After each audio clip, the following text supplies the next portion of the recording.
Halo, apa kabar semua? Saya doakan teman-teman dimanapun berada selalu dalam keadaan baik-baik aja dan murah rezekinya. Kali ini saya akan menceritakan sebuah film action berjudul The Old Guard yang rilis tahun 2020. Tanpa panjang lebar langsung aja kita ke ceritanya. Tapi seperti biasa sebelum kita mulai silahkan klik tombol subscribe di pojok kanan bawah kemudian nyalakan loncengnya. Kalau udah saya ucapkan terima kasih. Lanjut.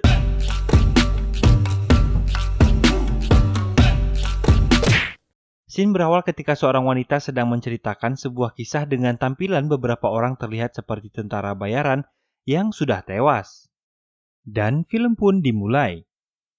Seorang wanita berkacamata hitam berjalan menyusuri sebuah gang kemudian dihampiri seorang pria dengan motor yang keren bertenaga kayu bernama Boker. Lalu mereka berjalan bersama sepertinya merencanakan sebuah pekerjaan. Ketika beberapa wisatawan sedang bersuah foto, Andi kemudian menawarkan diri untuk memfoto mereka, kemudian ia menghapus fotonya yang sempat terfoto di HP wisatawan tersebut.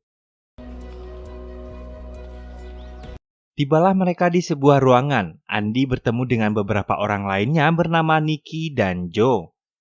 Terlihat mereka sangat akrab dan tertawa bersama-sama, kemudian membahas sebuah pekerjaan yang di sini belum dijelaskan apa bentuk pekerjaan yang akan mereka lakukan.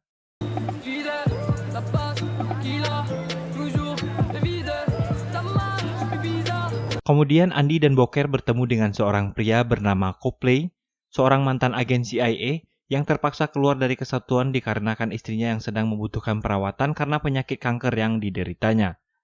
Ini penting saya ceritakan karena akan menjadi salah satu clue ke depannya dalam cerita ini. Copley memberikan pekerjaan pada Andi untuk membebaskan beberapa orang sandera di sebuah lokasi di Sudan. Malam tiba dan misi pun dimulai. Andi dan timnya yang terdiri dari Nicky, Boker, dan Joe mulai menyelinap masuk ke lokasi yang dimaksud, lalu membunuh satu persatu penjaga yang ada di sana.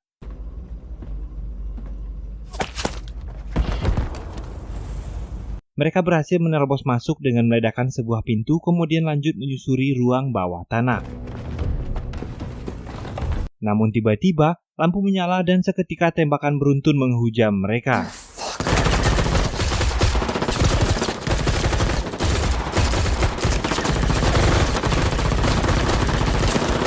Ternyata ini adalah sebuah jebakan. Terjadi sebuah keanehan, tiba-tiba perlahan satu persatu mereka mulai kembali bangkit dan terlihat seolah tak terjadi apa-apa. Kemudian mereka bangkit dan menghabisi satu persatu musuh yang menembaki mereka hingga tak ada satupun yang selamat.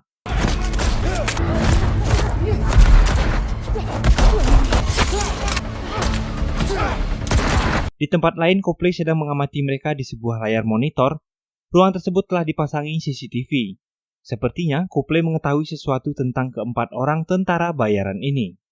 Setelah menyadari rahasia mereka sudah tak aman, Andi berencana akan memburu Copley demi menjaga kerahasiaan jati diri mereka.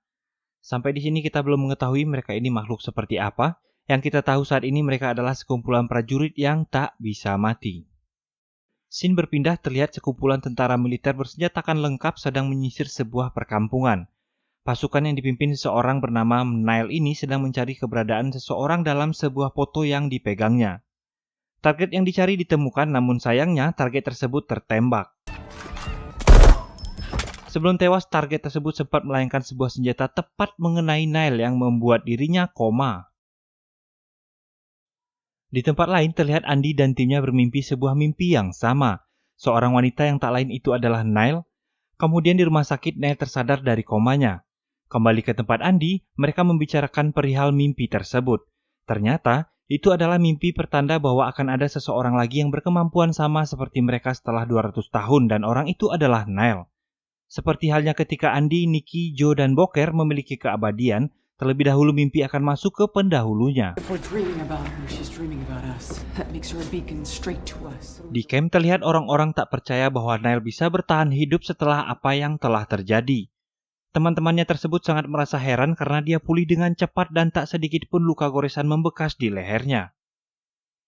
Sementara Copley sedang memperlihatkan video Andi dan timnya ke salah seorang ilmuwan yang sangat terobsesi akan keabadian. Kemudian bersepakat dengan Copley untuk menangkap mereka berempat. Scene beralih ke camp tentara di Afghanistan. Nail yang saat ini kembali bertugas merasa asing dengan lingkungan sekitarnya karena merasa dikucilkan. Kemudian ia mencoba untuk menenangkan diri, tapi di sana sudah ada Andy yang menyelinap masuk dan kemudian membuat Nail pingsan dan membawanya. Ketika tersadar, Nail sudah berada dalam sebuah mobil dan mencoba untuk kabur dan melompat dari mobil itu. Andy yang mengetahui hal tersebut dengan santai menghampiri Nail dan menembak kepalanya. Tak menunggu lama, kemudian Nail tersadar kembali dan peluru yang menembus kepalanya keluar dan sembuh dengan sendirinya. Setelah sedikit perdebatan, akhirnya Nail mencoba untuk memahami apa yang terjadi dan mereka sampai di sebuah pesawat yang akan membawa mereka dan pergi dari sana menuju Paris. Dalam pesawat, Andy mencoba untuk meyakinkan Nail, namun sepertinya itu tak berhasil. Karena ketika Andy tertidur, Nail mengikat tangannya dan mengancam pilot untuk menurunkan pesawat. Namun yang terjadi, Andy malah menembak pilot dan terjadi sedikit pertarungan di dalam kabin pesawat hingga akhirnya sang pilot bangun kembali. Ternyata sang pilot hanya pura-pura mati dan Andy tak benar-benar menembaknya. Setelah mengalami patah tulang, akhirnya Nail berhasil ditenangkan dan ia melihat sendiri keajaiban yang terjadi pada dirinya. Ketika tulangnya yang patah perlahan menutup dan sembuh kembali, dari sanalah ia mulai percaya dan menerima kenyataan. Sampai di Paris, mereka mulai saling bercerita kisah satu sama lain. Kemudian, Andy mengatakan bahwa mereka tak seutuhnya abadi karena akan ada masa saat luka mereka tak sembuh lagi. Karena pernah salah satu dari sahabat mereka mengalaminya dan tak hidup kembali, namun tak diketahui kapan dan bagaimana itu bisa terjadi. Yang pasti itu tak akan terjadi pada seseorang yang baru saja mengalami hal tersebut.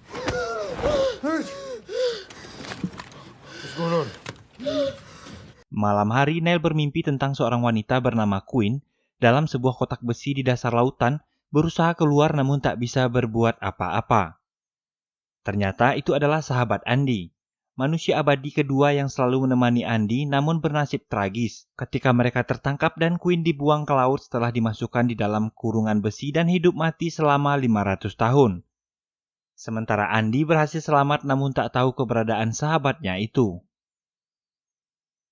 Ketika Andy dan Nail berada di luar, ternyata mereka telah dikepung. Saat kembali ke ruangan, Andy mendapati Booker telah tewas tertembak, sementara Joe dan Nikki tak ada di sana. Mereka telah diculik. Beberapa pasukan menyusuri setiap ruangan mencari Andy dan beberapa prajurit abadi yang tersisa.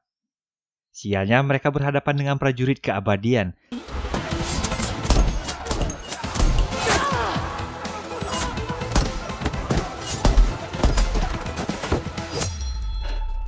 Tak ada yang selamat dalam serangan itu, namun Nikki dan Joe berhasil diculik guna dijadikan bahan penelitian. Andy, Nail, dan Booker bergegas keluar dan bergerak mencari keberadaan teman mereka. Sementara dalam mobil box, Nikki dan Joe berhasil melumpuhkan semua pasukan yang ada di dalamnya. Di luar, mereka sudah ditunggu oleh Copley dan beberapa orang pasukan. Kemudian mereka dibawa ke ruangan ilmuwan yang bernama Merrick. Tiba-tiba Merrick langsung menikam Nikki untuk membuktikan kebenaran keabadian mereka. Dan kemudian sampel darah keduanya diambil untuk dijadikan bahan penelitian. Melihat hal tersebut, Copley mengingatkan Merrick bahwa ini adalah soal sains dan bukan soal keuntungan pribadi maupun kesadisan. Tampaknya Merrick mengabaikan hal tersebut. Di tempat lain, Andy yang sebelumnya terkena tusukan saat pertarungan mendapati lukanya tak sembuh. Di situ ia mulai menyadari bahwa keabadiannya telah hilang, tapi ia belum ingin mengatakan pada teman-temannya yang lain. Sementara itu, Nikki dan Joe terus diambil darahnya oleh Merrick. Booker yang akhirnya menemukan lokasi Copley lalu mengajak Andy dan Nail untuk bergegas menuju lokasi tersebut. Sesampainya di sana, Booker memberikan senjata pada Andy. Tapi Nail memilih untuk pergi dan tak ikut melakukan misi penyelamatan. Sebelum pergi, Andy menitipkan sebuah pistol padanya, kemudian Andy dan Booker menerobos masuk ke dalam. Saat hendak membuang mobil dan senjata, Nail mendapati senjata yang diberikan Andy tadi kosong. Ia menyadari ada yang tak beres dengan Andy dan Booker, kemudian memutuskan untuk kembali. Di tempat lain, kedatangan Andy ternyata sudah ditunggu oleh Copley. Ini adalah sebuah jebakan dan Booker ternyata telah berkhianat. Booker menembak Andy dari belakang tanpa ia ketahui, Andy telah kehilangan keabadian. Seketika Andy menanyakan kenapa Booker tega berkhianat. Booker menjelaskan ia hanya ingin tahu bagaimana keabadian ini terjadi dan ingin mengakhiri semua ini seperti keinginan Andy. Tapi ketika mendapati luka Andi tak membaik, Boker panik dan menyesali perbuatannya. Dan segera Copley pun membantu mencarikan sesuatu untuk menghentikan pendarahannya. Tiba-tiba Merrick dan anak buahnya sudah berada di sana, kemudian menahan Copley, Boker, dan Andi. Copley berusaha meminta Merrick untuk melepaskan Andi karena keabadiannya telah hilang, dan dia tak akan bertahan bila dijadikan bahan pengujian. Tapi Merrick tak mempedulikannya, kemudian membawa mereka semua ke pusat laboratorium dan meninggalkan Copley. We don't stop. Tak lama kemudian, Neil tiba dan hanya mendapati Copley di sana. Kemudian Copley menceritakan perjalanan Andi dari masa ke masa yang selama ini telah ia telusuri, demi mendapatkan obat yang dapat menyembuhkan banyak orang. Di mana dulu ia gagal menyelamatkan sang istri, tapi kini ia malah bekerja sama dengan orang yang salah. Saved 317 people from the Khmer Rouge in Cambodia. Copley kemudian mengantar Neil ke pusat laboratorium untuk membebaskan teman-temannya.